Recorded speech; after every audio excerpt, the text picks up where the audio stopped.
할게요. 안녕하세요. 네, 5월 됐어요. 1, 2, 3, 4월까지 기본 이론 하시면서 서브노트는 이제 얼추 이렇게 다 만드셨죠? 이제 그게 끝난 게 아니에요. 거기다가 이제 5, 6월에 중요한 부분들 체크를 하셔야 되고, 분명히 스포츠 지도사에서 이제 생소한 아이들이 좀 나타나기도 할 거예요. 걔네들도 좀 추가를 하셔야 되고, 추가 작업을 하시면서 보셔야 돼요. 교재는 학원에 입고되는 건 내일 온대요. 근데 내일 수업 이전에는 힘들고 오후에 온다고 하니까 내일 수업이 끝나면 이제 선생님들이 받아보실 수 있을 거고, 그거 가지고 가서 주말에 풀어보시고 다음 주부터는 이제 문제를 풀어본 걸로 여기서 분석을 해보도록 할게요. 오늘하고 내일은 요거 스포츠 지도사 문제, 우리 기출분석 문제 다 끝내고 뒤쪽에 스포츠 지도사 문제를 풀어볼 계획이잖아요. 근데 교재가 아직 안 나왔으니까 스포츠 지도사 문제를 문제 먼저 풀어보고, 그 다음에 교재에 나와 있는 거 문제 풀어보도록 할게요. 오늘 내일은 좀 인쇄물로 살펴볼게요. 이거 하기 전에 지난주에 그 스포츠 지도사 문제랑 그 몇 개 제가 그 역학 관련한 문제들 풀어봤잖아요. 그래서 문제 부족해서 생략 문제를 이렇게 가져왔었잖아요. 정신이 없으면 꼭 실수를 하더라고요. 잘못 체크된 부분들이 있어가지고 한번 살펴볼게요. 하나는 이거 그림이 있어야 풀어진다 그랬잖아요. 그 첫날 하면서 이거 그림이 없네, 그래서 그림 없어서 못 푼 문제 있었잖아요. 그림 집어넣어야 풀어진다고. 그거 한번 다시 살펴볼게요. 그 처음에 실어진 게 얘예요. 그림은 마찰이 없는 수평면 위에서 정지하고 있는 물체의 수평 방향으로 힘을 가하는 모습이고, 그래프는 물체에 적용하는 힘을 시간에 따라 나타낸 것이다. 물체의 운동에 대한 설명으로 옳은 것을 모두 고르래요. 여기 봐봐요. 힘을 이렇게 가했어요. 가했으면 얘한테 어떤 운동이 일어났겠죠. 움직임이 발생했을 거예요. X축에 뭐 있어요? Y축에는요. 이렇게 보면 T1까지 힘을 어떻게 가했어요? 이렇게 지속적으로 증가시키면서 가했어요. 그리고 T1부터 T2까지는요, 힘을 좀 감소시키면서 힘을 가했어요. 이 그림을 띄워놓고 보는 게 좀 편하겠다. 기억 봐요. 물체의 속력은 T1일 때 최대이다. 이거 O인가요? X인가요? 자, 여기 봐봐요. 처음에는 얘가 정지해 있었다 그랬으니까 요때의 속도는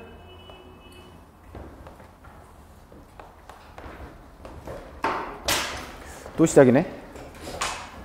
요때의 속도는 0이었겠죠. 그랬다가요, T1까지는 어때요? T1까지 힘을 지속적으로 가했으니까 속도도 어땠을까요?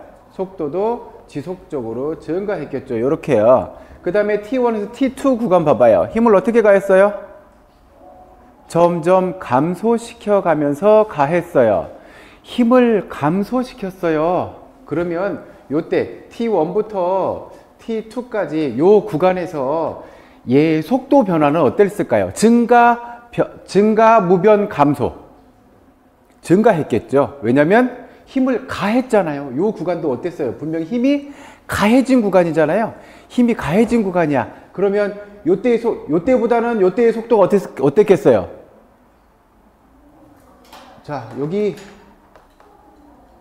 T 다시, 여기 또 T2 다시, 이렇게 요때의 속도하고 요때의 속도 어땠을까요? 어디가 더 빨랐겠어요? 힘이 가해졌잖아요. 여기도요. 힘이 가해졌잖아요. 그러니까 속도는 어떻게 올라갔겠어요? 계속 올라갔겠죠. 아마도 힘을 감소시켰으니까 이렇게 가파르지는 않았겠죠. 속도는 어땠을까요? 계속 증가했을 거예요. 증가폭은 요때가 더 적었겠죠. 기억에서 물체의 속력은 T1일 때 최대이다. 언제가요? T2일 때 최대가 되겠죠. 그 다음 0에서 T1까지 물체는 등가속도 운동을 한다. 등가속도 운동, 이건 가속도가 몇이란 얘기예요? 등가속도 운동을 하겠대요. 가속도가 몇이란 얘기예요? 가속도 몇? 1이 됐든 2가 됐든 어때요? 같은 폭만큼 증가하겠다는 얘기잖아요. 그 다음 니은 봐봐요. 디귿 봐봐요. 디귿에서 T2까지, 0에서 T2까지 그래프 아래의 면적은 물체가 받은 충격량이다. 이건 어때요? 얘 어때요? X축에 뭐 있고요? 시간 있고 Y축에 힘이 있으니까 그래프의 넓이는 충격량.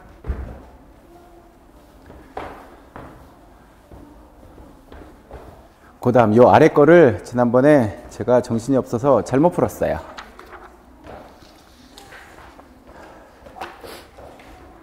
선생님들은 그러지 말라고요. 봐봐요. 보기와 같은 운동을 실시했을 때 대상자가 주당 1100kcal 순 목표 에너지를 소비하겠대요. 순 에너지 소비량.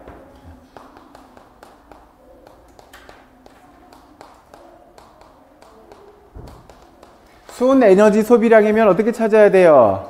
운동 중 에너지 소비량에서 안정 시 에너지 소비량 빼면 되겠죠.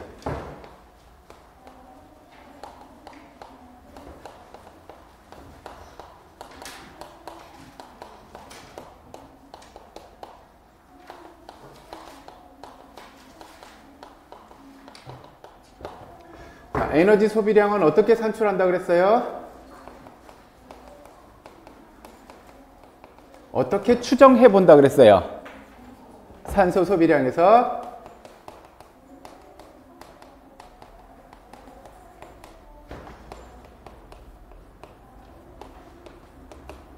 산소 1리터당 5kcal의 당량을 내더라 라는 걸 적용시키면 된다 그랬어요. 그러면 이거 다시 뒤집어 보면요. 순 에너지 소비량을 찾으란 얘기는 뭐 하란 얘기예요? 운동 중 산소 소비량에서 안정 시 산소 소비량을 빼고 5kcal에 적용시키란 얘기잖아요. 살펴봅시다. 여성 30세, 체중이 70이고요. 체지방률이 30%. 최대 산소 섭취량은 11m고요. 이게 무슨 의미예요?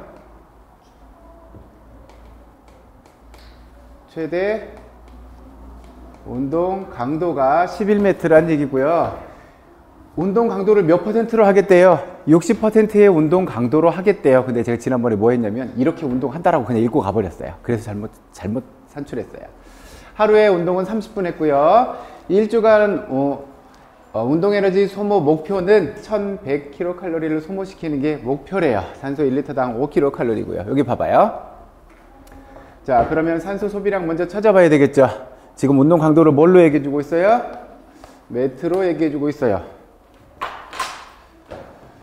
자, 1m는 얼마큼이었어요? 3.5ml per kg per minute. 얘가 1m의 즉 안정시의 산소 소비량이었어요.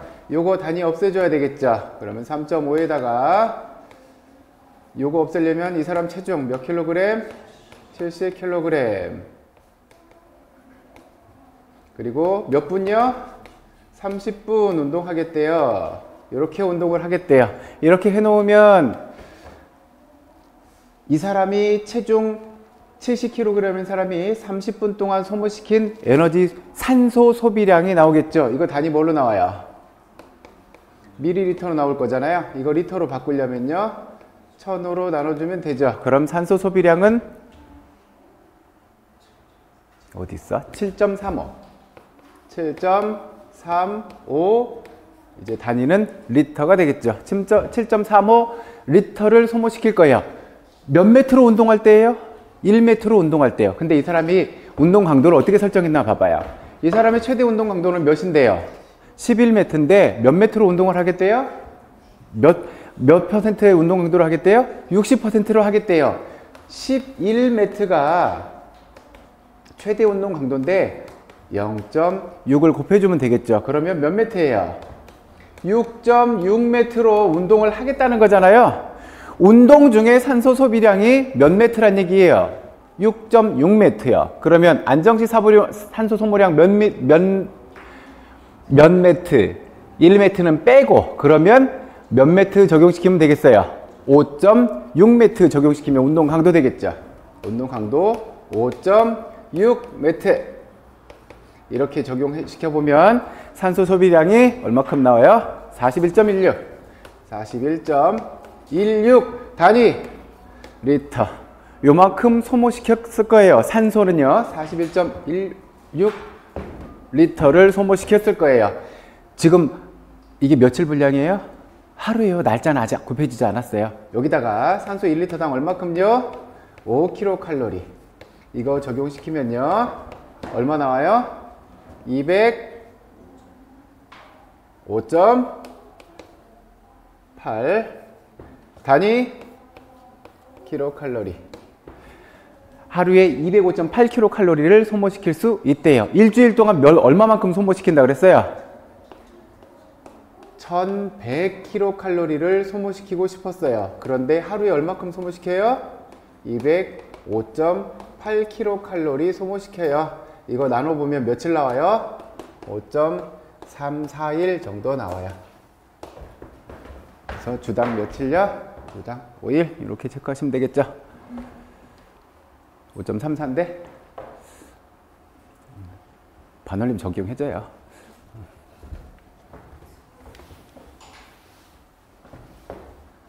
우리 문제는 걱정하지 말아요. 딱 떨어지는 문제로 나오니까.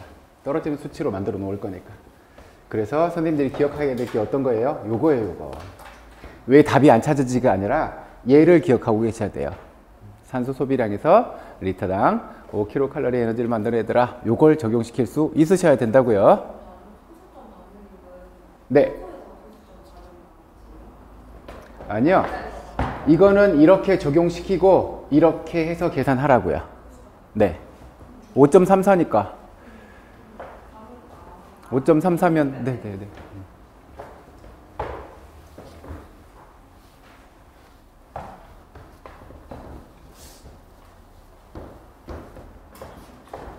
방법을 더 잘 기억하고 계셔야 돼요. 자, 오늘 거 보죠. 스포츠 지도사 문제를 선생님들이 꼭 봐야 하는 이유가 있다 그랬어요. 그분들이 여기 가서 출제하고 그분들이 여기서 출제하기 때문에 반드시 살펴보셔야 되고, 우리가 기출문제만 여기 스포츠 지도사에 나온 문제를 보더라도 우리 기출문제하고 어때요? 많이 다 있어요. 그래서 특히 최근 2, 3년 문제, 또 올해 지난 토요일 날 출제되던 4월 29일 날 출제되던 스포츠 지도사 문제는 반드시 살펴보셔야 돼요. 제가 다 보고 왔어요. 자, 봅시다. 그리고 그 문제는 저기 나중에 풀어볼 거예요. 7, 8월에. 왜냐면 최근의 것이 더 오래 기억에 남으니까요. 봅시다. 1번 봐요. 다음에서 설명하는 스포츠 사회적 기능으로 적절한 것. 2002년 한일 월드컵에서 한국 축구대표팀은 4강 신화를 만들었다. 이 과정에서 성별, 연령에 관계없이 많은 국민들이 길거리 응원에 참가하며 국가에 대한 애착심과 소속감을 되새겼다. 자, 무슨 기능 같아요? 사회를 뭐 하고 있어요? 다 하나 되는 사회 통합 기능으로 볼 수 있죠. 스포츠 지도사 문제예요. 단순한 건 되게 간단해요. 되게 간단해. 스포츠 지도사 시험 시간 알아요? 100분 봐요, 100분. 100분 동안 몇 과목이요? 7과목 중에 5과목을 선택해서 봐요. 제가 시간 재면서 해봤어요. 5과목을 마킹하는 시간까지 봐야 되잖아요. 그러면 100문제를 100분 동안 하는 거니까 한 문제 푸는데 1분이 걸리면 시간이 모자라죠. 마킹까지 해야 되니까. 그래서 제가 7과목을 놓고 7과목을 다 푸는데 시간이 얼마나 걸릴까 하고 제가 체크를 해봤어요. 1시간 걸리더라고요. 1시간이면 7과목 다 풀어져요. 이런 것들은 뭐 생각해 뭐 있어요. 그냥 읽는 시간만 걸리고 쓱 지나가 버리잖아요. 그 다음 뭐 어쩌라고요? 현대 스포츠 발전에 영향을 미친 요소에 대한 설명으로 옳지 않은 것. 현대 스포츠 발전에 영향을 미친 요소들 뭐뭐 있었어요? 기억나요? 산도교, 산은요? 산업화, 도는? 도시화, 교는? 교통, 통신의 발달.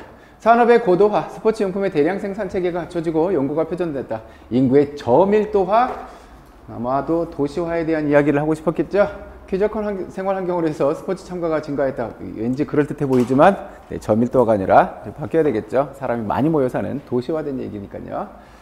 교통의 발달, 수송체계가 원활해지면서 다양한 스포츠 행사가 열릴 수 있게 됐다. 통신의 발달, 정보유통이 원활해져서 스포츠 저널리즘이 발달하게 됐다. 그래서 산도교 기억해둬요. 스포츠로의 사회에 대한 요인 중 설명에 해당하는 것. 자, 스포츠 사회화 과정 쓱 한번 볼게요. 스포츠 이거 시간 가는 거 못 봐. 스포츠로의 사회화. 얘가 어떤 의미였어요? 스포츠 참가 그 자체를 의미했어요.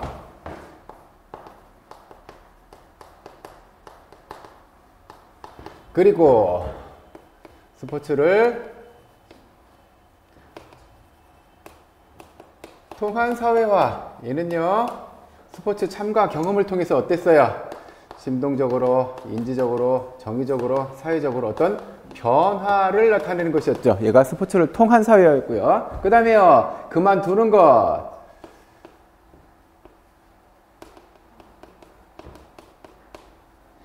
탈사회화. 얘는 중단이었어요. 그리고 스포츠로의 재사회화. 얘는 재참가였고요. 이 과정 기억나시죠? 스포츠로의 사회화. 여기에 영향을 미치는 세 가지 요소 있었어요. 뭐 있었어요? 개, 중, 사요. 개는 개인적 특성, 중은 중요 타자. 중요 타자는 나에게 영향을 미치는 내 주변인들이에요. 사는 사회적 상황. 얘는요, 행동적으로, 인지적으로, 정의적으로 어떤 변화가 나타났겠죠. 탈사회화는 뭐 연령층에 관계없이 각자 특정 연령에만 나타나는 게 아니라 각자 다른 요소로 영향을 받아서 그만두는 것이고, 재사회화는요, 반드시 운동선수로뿐만이 아니라 다른 형태로도 돌아오는 것을 재사회화로 봤어요.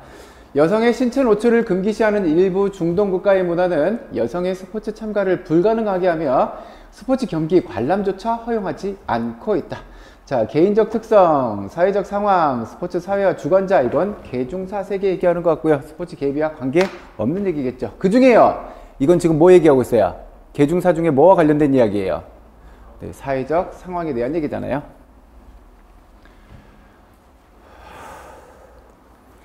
그 다음 4번 봐요. 다음에서 설명하는 스포츠 일탈에 관한 스포츠 사회화 기론. 일탈은 현존하는 사회 질서의 유지에 기여한다는 점에서 정상적인 것으로 간주된다. 예를 들어 도핑은 그 자체로는 일탈 행위에 해당되지만 이를 통해 사람들은 그런 행동을 경멸하게 되고 이에 대한 경각심을 갖게 된다. 일탈은 일어나면 되는 거예요? 안 되는 거예요? 일반적으로 일탈은 일어나면 안 되는 것이잖아요. 하지만 일탈도 결국 무슨 일을 해준다는 거예요? 사회가, 사람들이 이런 것들 경멸하게 되고 이에 대한 경각심을 갖고 이러면서 어때요? 다시 사회가 정상화되는데 한 역할을 해준다라는 얘기잖아요. 그러니까 무슨 이론에 대한 얘기예요? 네, 구조기능주의 이론이죠. 이거 봐봐요. 2000 몇 년도 기출문제였었죠? 얘와 똑같은 이야기가 나와요.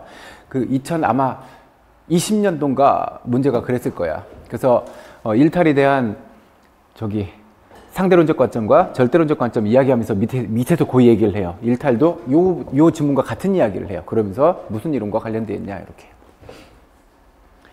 그 다음 5번 봐요. 스포츠의 상호파에 따른 변화 중 다음의 사례에 해당하는 것.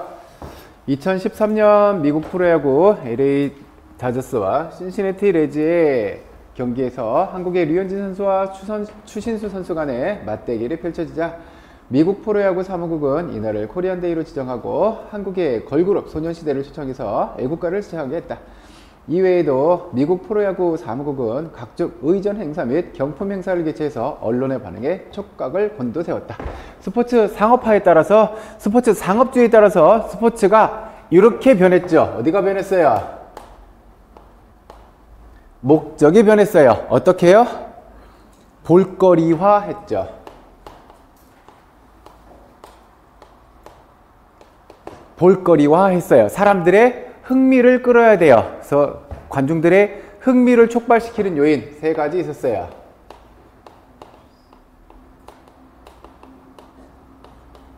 뭐뭐 있었어요?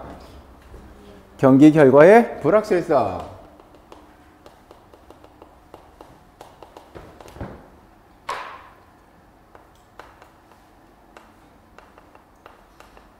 그 다음에요, 스타 선수의, 아니 그냥 굳이 스타를 쓸 필요도 뭐 있어. 선수의 탁월한 기량, 그리고요 참가자의 재정적 보상, 이런 것들이 관중의 흥미를 촉발시키는 요인이었어요. 그 다음에요, 스포츠의 구조가 변했어요. 구조가요, 전체적인 틀은 달라지지 않았지만 뭐가 달라졌어요? 규칙이 달라졌어요.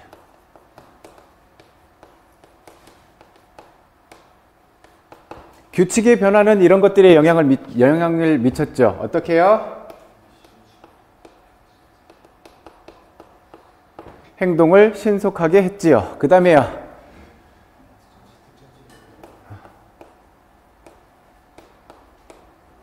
극적 요소 추가했고요. 또요. 네, 광고 시간. 광고 시간 할애했고요. 또요.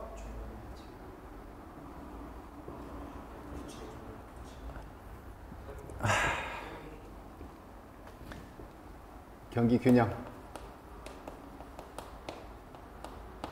불확실성 추구했죠. 또 뭐 있었죠?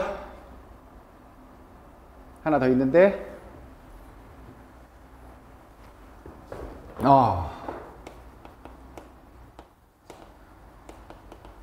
득점 체계 다양화했죠. 이렇게 규칙이 달라졌어요. 규칙의 변화 정도에 영향을 미치는 건 뭐 쟤들도 있었잖아요. 뭐예요? 행동 신속하게 하고 광고 시간 할애하고 또 규칙의 변화 정도는 스포츠가 가지고 있는 인지도에 따라서 다 달라졌었죠. 그 다음에 세 번째, 내용이 달라졌어요. 어떻게 해요? 어떻게 달라졌어요? 심미적 가치에서 영웅적 가치로의 이동, 이렇게 얘기했죠. 네 번째는요, 조직이 달라졌죠. 스포츠 본래 행사 말고요. 어디에다가요? 식전, 식후 행사, 의전, 경품, 요런 데에 관심을 더 집중하게 만들죠. 자, 요거 잘 봐두셔야 돼요. 올해 나와요.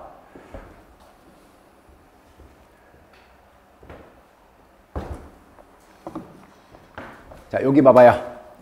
어떤 변화 얘기하고 있어요? 네, 조직의 변화 얘기하고 있죠.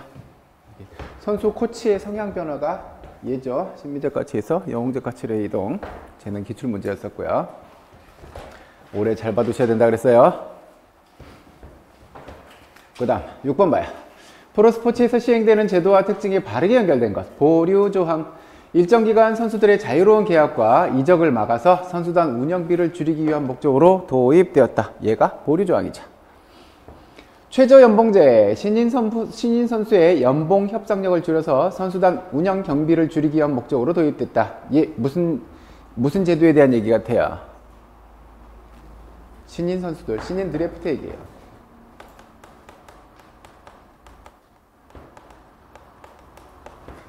신인 드래프트. 지난 시즌에 꼴찌부터 우수한 선수라고 해야 되겠지. 우수한 선수를 먼저 지목할 수 있는, 지명할 수 있는.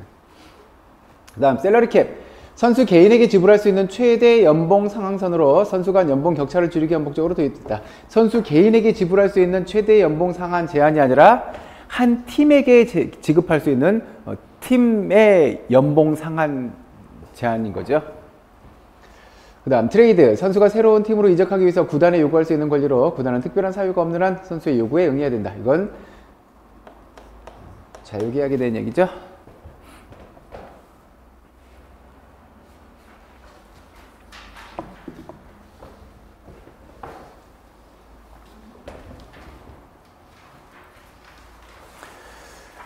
자, 7번 봐요. 다음에 설명하고 있는 레오나르드의 스포츠 사유와 이론. A 고교 농구 감독은 팀 훈련 과정에서 선수들의 운동 수행 능력을 향상시키기 위해서 상과 벌을 활용하겠대요. 뭐 하겠대요? 이거 하겠다는 얘기죠. B 선수는 다른 팀의 선수가 독특한 타격 자세로 최다 안타상을 획득하자 그 선수의 타격 자세를 관찰하여 자신만의 것으로 발전시켰다. 남의 거 보고 가져왔대요. 이거 뭐 했다고요?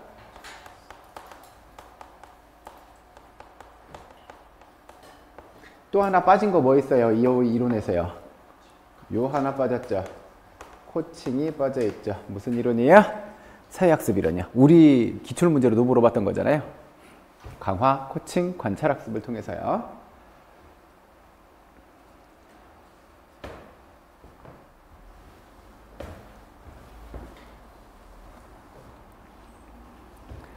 그 다음 8번 봐요. 우리나라 학원 스포츠의 문화적 특성 중 다음의 설명에 해당하는 것. 이것도 정리해둬요. 아주 간단한 개념이에요. 학생 선수들은 교실 공간과 분리되어 합숙소와 운동장에서 주로 생활을 하며 그들만의 공동체 문화를 만들어간다. 그들만의 공동체 문화예요. 또한 그들만의 동질감을 바탕으로 끈끈한 인간관계를 맺지만 일반 학생들과는 이질화되고 있다. 일반 학생들과 떨어져서 자기들끼리만 이렇게 그들끼리의 문화를 만들어가고 있대. 마치 뭐처럼요. 이건 전혀 몰랐어도 푸는데 별 지장 없었을 거예요. 이건 서문화라고 해요.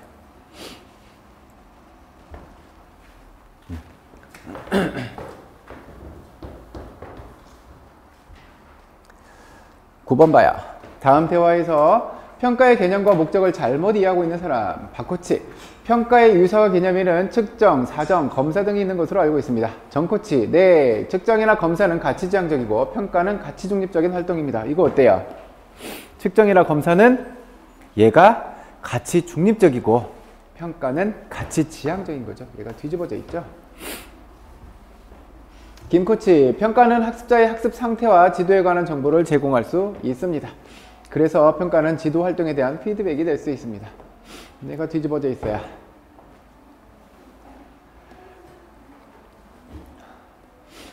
그 다음 10번 봐요. 다음은 지역 스포츠 클럽 강사 K의 코칭 일지의 일부이다. 기억에 해당하는 스포츠 교육의 학습 영역과 니은에 해당하는 체육 학습 활동. 나는 스포츠 클럽에서 배구의 기술뿐만 아니라 역사, 전략, 규칙과 같은 개념과 원리. 얘는 어떤 영역인 거예요? 인지적 영역이고요. 배구 게임을 제대로 이해하기 위해서 전술 연습을 진행했다. 게임을 진행하는 도중에 티칭 모멘트가 발생할 경우 게임을 멈추고 전략과 전술을 지도하는 수업 활동을 했다. 얘는 무슨 방법이에요? 네, 티칭 모멘트 발생했대요. 네, 스크리미지에 대한 얘기죠.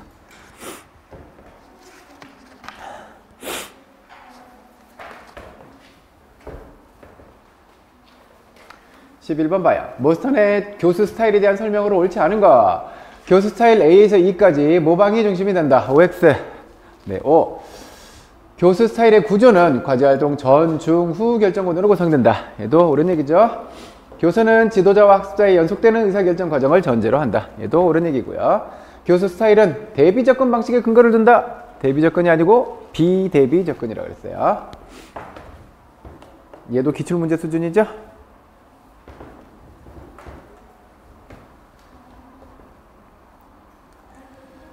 다음 12번. 다음에서 설명하는 현장 개선 연구의 특징으로 적절하지 않은 것. 현장 개선 연구는 체육 지도자가 동료나 연구자의 도움을 받아 자신의 강점을 반성적으로 탐구하여 개선하는 데 목적이 있다. 집단적 활동 과정이고요. 자기 성찰 중시하죠. 뭐를요? 그래서 어디서 출발했다 그랬어요?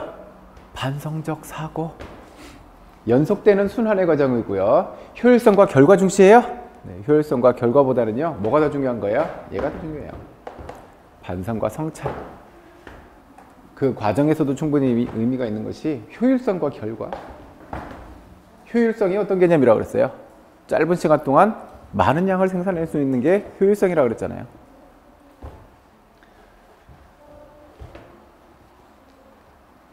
그래서 지난 주말에 풀어봤던 스포츠 지도사 문제에 저 효율성과 관련된 이야기가 썩 나오더라고요. 그래서 저걸 보면서 무슨 생각을 했냐면, 우리 선생님들에게 이 문제를 던져주면 풀 수 있을 거야. 왜냐면 효율성에 대한 이야기를 잘 설명해 줬으니까. 자, 다음의 대화에서 각 지도자들이 활용하고 있는 또는 활용하고자 하는 평가 유형. 오리엔테이션 때 학생들에게 최종 목표를 분명하게 얘기했어요. 그 목표 달성 여부를 종합적으로 확인하기 위해서 시즌 마지막에 평가한대요. 무슨 평가? 네, 총괄 평가. 이번에 입학한 학생들은 기본기가 많이 부족했어요. 시즌 전에 학생들의 기본기 수준을 보겠대요. 얘는 진단평가죠. 학교 스포츠클럽에서 배구를 가르칠 때 수시로 학생들의 기본 기능을 확인하고 있어요. 수시로 보겠대요. 얘는 네, 형성평가죠.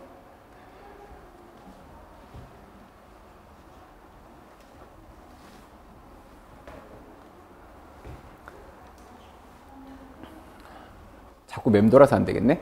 하고 가야지. 선생님들 7, 8월에 오전에 수업을 하는 것에 대해서 어떻게 생각하세요? 9시에 시작해서 1시 정도까지. 그래야 4시간이잖아요. 10시, 11시, 12시, 1시. 4시간 정도. 왜 그 생각을 했냐면 선생님들이 수업이 끝나고 나면 이후에 복습할 수 있는 시간을 거의 안 갖고 가시잖아요. 오전에 수업을 하면 오후에 정리할 수 있는 시간이 생겨나겠구나. 그래서 차분하게 여기 남아서 공부를 하시고 난 다음에 이게 훨씬 더 효과가 좋지 않을까. 그래서 7, 8월에는 오전에 수업을 하면 어떨까 생각하고 있어요. 그래서 오전에 수업을 했을 때 불편함은 올 때 좀 불편하겠죠. 출근길에 치일 거니까. 오후에 했을 때 불편함은 집에 갈 때 불편할 거잖아요. 어차피 똑같잖아요. 조선모사잖아요.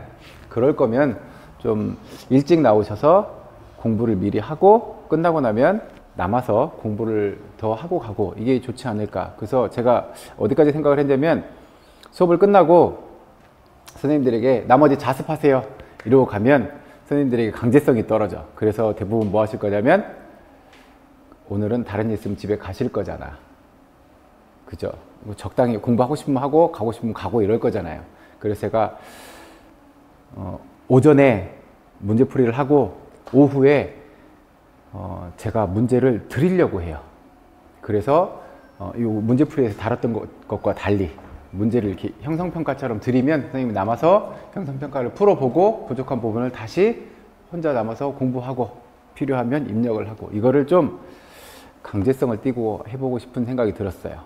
그래서 7, 8월에는 그 구상을 하고 있으니까 7, 8월에는 이제 오전에 수업을 할 수도 있겠구나 라고 생각해 두세요. 왜냐하면 선생님들에게 7, 8월이 제가 생각하기에 7, 8월이 제일 중요한 시기인 것 같아요.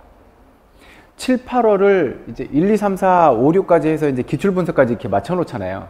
7, 8월 2달 동안 다 내가 소화가 되면 9, 10월 모의고사가 재밌어져요. 재밌어져서 다른 선생님이 시험지도 갖다가 풀어보고 풀어지면서 이제 재미도 느끼고 그 과정에서 아직도 내가 부족한 게 뭐가 있다면 얘를 체크해보고 이렇게 하면 되는데 아직 내가 입력이 안 돼 있는 상태잖아요. 입력이 안 돼 있는 상태로 모의고사를 풀면 어떤 느낌인지 제가 알아요. 제가 겪어봤거든요. 이 시간이 의미가 없는 거야. 지금 여기 앉아서 90분짜리 시험지를 2개를 풀고 있는데 외워지지 않아서 얘를 내가 지금 여기 답지에다 이렇게 쓸 수 있는 수준이 되지 않으면 이 시간이 의미가 없어요. 그냥 가만히 앉아 있는 거야. 왜? 쓸 게 없으니까. 그래서 7, 8월을 정말 속된 표현으로 빡시게 보내놔야 9, 10월 동안 선생님들이 공부가 재밌어지고 쉬워져요. 근데 7, 8월에 이게 다 해소가 안 된 상태에서 9, 10월에 가잖아요. 그러면 이제 정말 온갖 벽들과 다 부딪혀요. 여러 가지 벽들과요.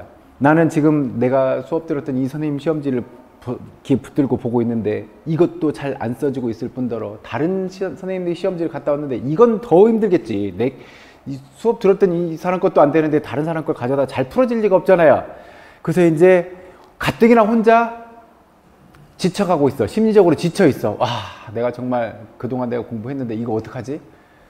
올해는 안 되는 것인가? 포기해야 되나? 뭐 이런 생각까지 가. 근데 이제 주변에서 자꾸 건드리죠. 뭐라고요?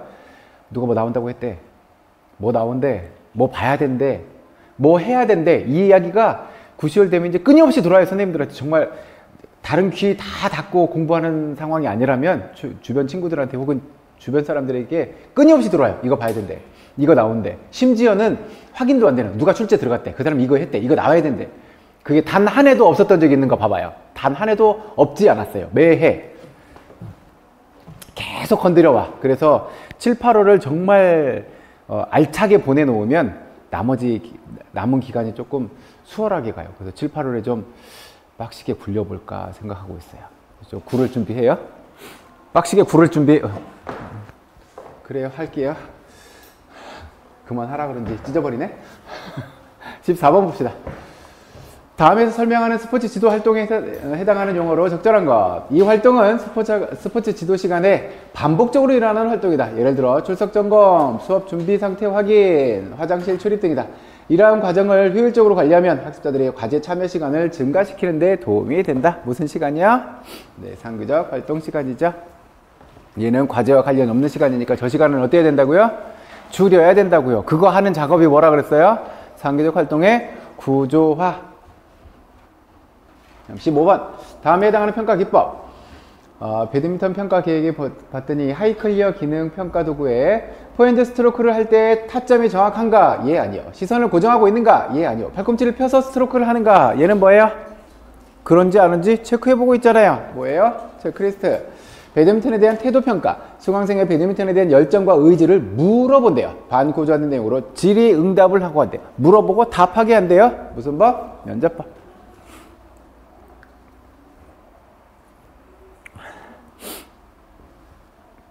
그 다음 16번. 링크의 내용 발달에 대한 설명으로 적절하지 않은 것. 우선 과제 유형은 뭐가 있고요. 이제 이거는 정리 안 해도 되죠. 시작형, 세련형, 확장형, 적용형, 반복형. 자, 응용과제. 적용과제는 실제 게임에서 적용할 수 있는 기회를 제공한다. 그래서 적용형 과제가 두 가지 형태로 보인다 그랬죠. 하나는요, 이렇게 게임에서 활용할 수 있는지, 또 하나는요, 연습한 것을 평가해보는 용도로 사용할 수도 있다 그랬어요. 얘는 옳은 얘기. 확대 과제는 쉬운 과제에서 어렵고 복잡한 과제로 발전시킨다. 얘는요, 옳은 얘기죠. 세련 과제는 학생에게 가능한 한 많은 동작을 알려주는 형태로 개발한다. 세련 과제는 어떤 거라 그랬어요? 네, 질적인 측면의 향상이라 그랬죠. 그러니까 3번이 잘못되어 있죠. 시작 과제는 기초적인 수준에서 학습하도록 소개하고 안내한다.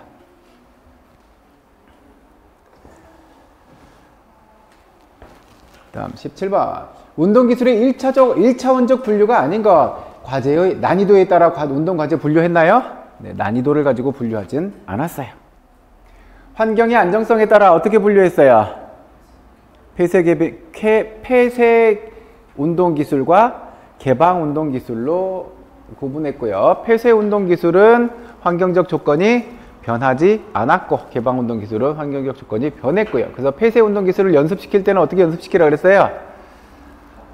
네, 동작 자체에 중점을 둬서 반복되고 일관된 수행을 할 수 있도록. 개방 운동 기술은요, 얼마나 많은 환경을 접해 볼 수 있는지에 초점을 두고 가르치라 그랬어요.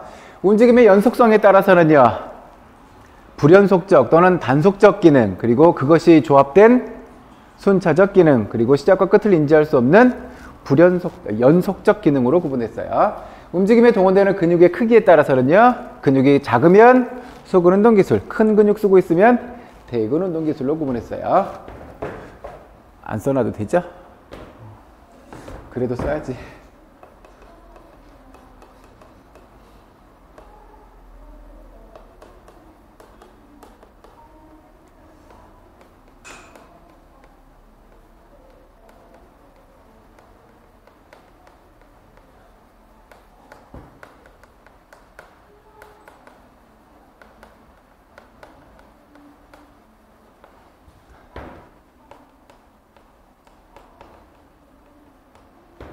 이렇게 구분했죠. 지난 토요일에는 뭐 나왔게요? 젠타일의 2차원 분류가 시험 문제에 나왔어요. 동작 보여주고 어디에 해당하는지 찾으라고.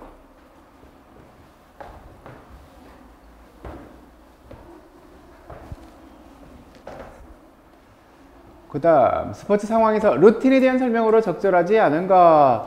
자, 루틴은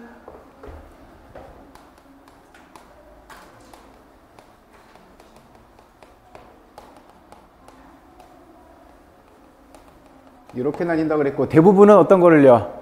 수행 혹은 수행 전 루틴 이걸 얘기했고, 얘 두 가지 요소는요,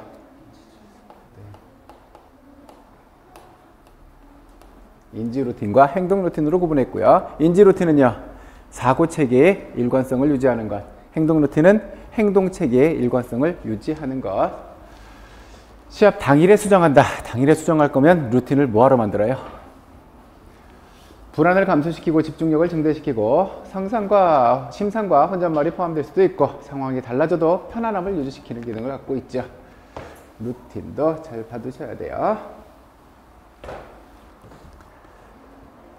그 다음 정보 처리 단계 중 반응 실행 단계. 정보 처리 단계 어떻게 시작됐어요? 감각, 지각 단계, 그리고 반응 선택 단계, 그리고 반응 실행 단계로 나뉘었었죠. 반응 실행 단계에 해당하는 딴 때는 절대 안 보여. 반응 실행과 관련된 거야. 실제 움직임을 생성하기 위해서 움직임을 조직화한 것, 조직화하는 것. 얘가 반응 실행 단계죠. 받아들인 정보의 내용을 분석해서 의미를 부여하는 것. 이건 이제 이걸 해야 반응 선택을 하겠죠. 그 다음 자극을 확인한 후에 환경 특성에 맞는 반응을 선택한다. 얘도 반응 선택 단계에 대한 얘기고요. 환경정보 자극에 대한 확인과 자극 유형에 대해서 인식한다. 얘가 감각, 지각 단계에 해당할 거고요. 다음 20번. 반디라의 자기 효능감 이론에 대한 설명으로 적절하지 않은 것. 자기 효능감 향상 전략들 뭐 있었어요? 성, 대, 언, 생 있었어요. 자기 효능감이 높은 선수는 역경 상황에 잘 대처한다. 옳은 얘기 같죠? 타인의 수행에 대한 관찰은 자기 효능감에 영향을 주지 않는다. 여기 있는데요. 그러니까 얘가 잘못됐죠. 자기 효능감은 농구 드리블과 같은 구체적인 기술을 수행할 수 있다는 믿음이다. 경쟁 상황에서 각성 상태에 대해 부정적으로 인식할 때 자기 효능감은 떨어질 수도 있다. 그 다음 21번. 다음에 해당하는 와이너의 귀인 범주를 바르게 연결한 것. 귀인 세 가지 차원이 있었어요. 어떤 차원이요? 안정적인지 불안정적인지에 대한 안정성 차원이 있었고요. 내적 요소에 귀인하고 있는지 외적 요소에 귀인하는지 하는 인과성이 있었어요. 그리고 통제가 가능한지 불가능한지에 대한 통제성이 있었죠. 네 가지 뭐뭐 있었고요.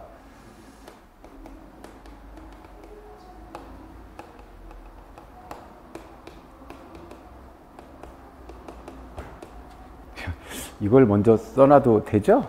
그 다음에 써도 관계없지 뭐. 자, 능력, 노력. 얘는 어떤 요소였어요? 어떤 차원이었어요? 내적인 차원이었고요. 과제 난이도와 우는요? 외적인 요소였었고,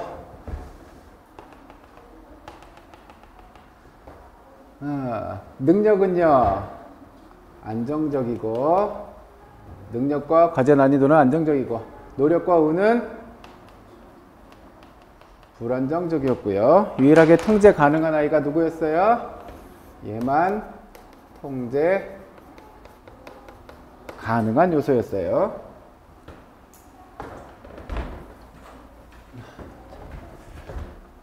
봅시다.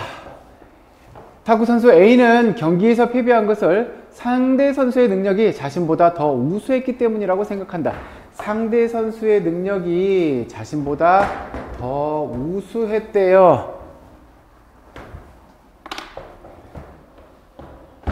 내 능력이 부족했다라는 거예요. 내 노력이 부족했다는 거예요. 과제 난이도가 너무 높았다는 거예요. 운이 없었다는 거예요. 상대가 너무 잘했대요. 내가 도전할 수 있는 과제의 난이도가 너무 높다는 얘기죠.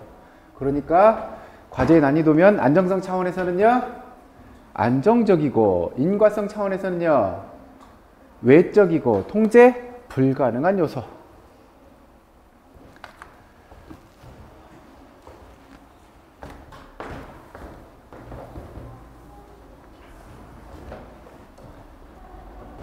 그 다음에서 설명하는 이론. 각성 수준에 대한 개인의 인지적 해석에 따라 정서 경험이 다를 수 있다. 각성 수준이 높은 상태를 기분 좋은 흥분 상태나 불쾌한 정서로 해석할 수 있다. 결정적 순간에 발생하는 심판의 오심은 선수의 정서 상태를 순간적으로 변화시킬 수 있다. 얘가 무슨 이론이에요? 전환 이론이죠. 반전 이론이고요. 얘는 이렇게 기억해 두셔야 돼요. 여기 각성 수준.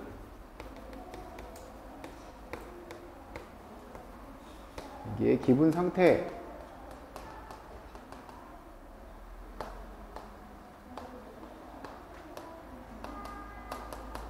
이랬을 때 얘들 정서 요인을 기억해 주셔야 된다 그랬죠. 각성 수준이 낮을 때 기분이 좋으면 얘가 뭐라 그랬어요? 이완이라 그랬죠. 각성 수준이 높은데 기분이 나쁘면요? 불안. 각성 수준이 낮은데 기분이 나쁘면 지루함. 각성 수준이 높은데 이것을 기분 좋은 상태에서 해석할 때는요? 흥분. 그래서 이렇게 전환시킬 수 있다고 하는 거 있었죠. 얘네들 기억하고 계셔야 돼요. 이거 까먹으시면 안 되네요. 우리 기출문제에서는 얘들을 이야기하라 그랬어요.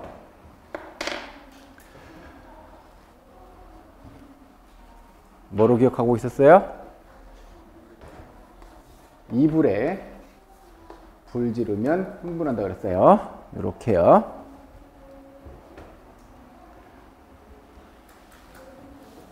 안 까먹으실 거야. 그다음 23번 봐요. 자기 목표 성향과 자기 목표 성향보다 과제 목표 성향이 높은 선수의 특성으로 가장 적절한 것. 자기 목표 성향. 얘는 뭘 추구하는 아이였어요? 네, 경쟁을 추구했어요. 악원 추구하는 아이였었죠. 과제 목표 성향은요, 뭐 추구했어요? 탁월성, 아래태 추구했어요. 과제 목표 성향이 높은 선수래요. 달성하기 어려운 목표 설정한다. 평가 상황에서 평소보다 수행이 더 저조할 수 있다. 상대 선수의 실수로 인해서 승리했다고 생각한다. 자신의 노력 부족으로 인해서 패배했다고 생각한다. 어떤 거요? 네. 달성하기 어려운 거, 자신의 노력 부족으로 인해서 패배했다고 생각한다. 그러니까 뭘 추구하고 있어요? 얘를 추구하죠. 더 열심히 노력해서, 네, 노력이 더 많아지면 되니까요. 24번. 다음에서 설명하는 자기 결정 이론의 동기 유형으로 가장 적절한 것. 자, 동기.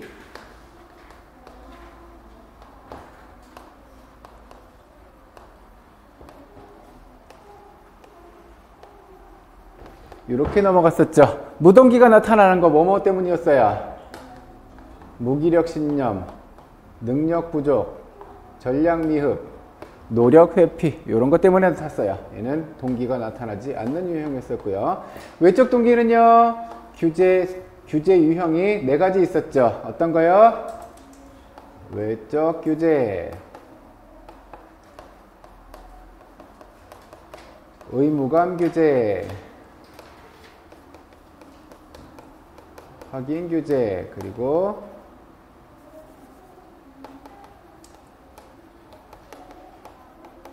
통합 규제. 자, 내적 동기는요.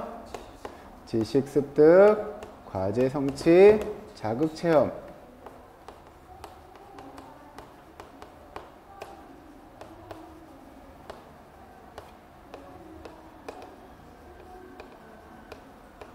선생님들이 관심 있게 봐야 될 부분이 어디라고요? 여기라고 했어요. 외적 동기. 이 부분이야. 외적 규제. 여기는 무엇 때문에 운동에 참여하고 있다 그랬어요? 운동과 무관한 외적 보상이에요.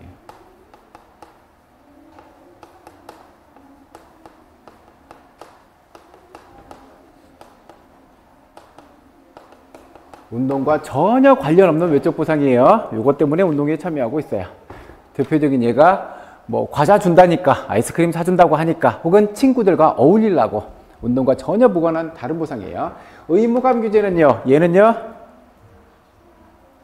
뭐 때문이라고 그랬어요? 네. 자책하는 마음이죠. 죄책감, 자책감. 요것 때문에요. 그래서 의무감이라고요. 이름이. 내 마음이 불편하니까. 그 다음에 확인 규제는요.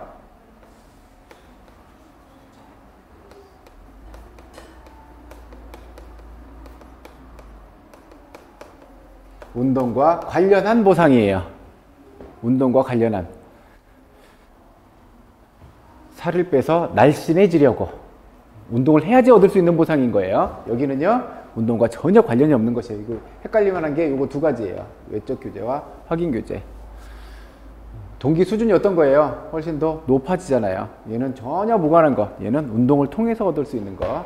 통합 규제. 얘는요. 스포츠에 대한 정체감이 형성된 거예요. 운동을 하는 건 마땅히 내 건강을 위해서라도 좋은 거니까 참여하고 있는 거야. 여기 봐봐요. 이제 동주는 배드민턴에 흥미를 느끼고 스포츠 클럽 활동을 시작했다. 시간이 지날수록 재미가 없어져서 클럽을 그만두고 싶었지만 지도자와 동료들부터 부정적인 평가를 받기 싫어서. 왜 지금 운동하고 있어요? 부정적인 평가 받기 싫었어요. 내가 그만두고 나가면 별로 안 좋은 얘기 할게. 그게 싫으니까 운동에 참여하고 있대요. 뭐 때문인 거예요? 내 마음이 불편해지는 게 싫은 거예요. 불편해지는 게 싫으니까. 뭐예요? 의무감 규제.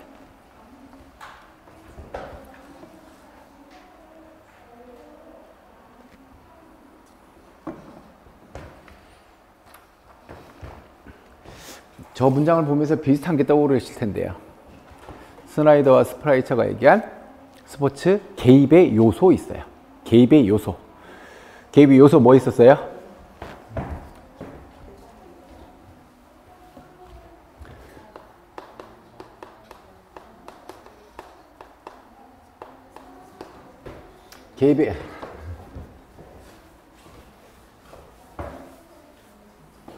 개입의 요소, 그 다음에 개입의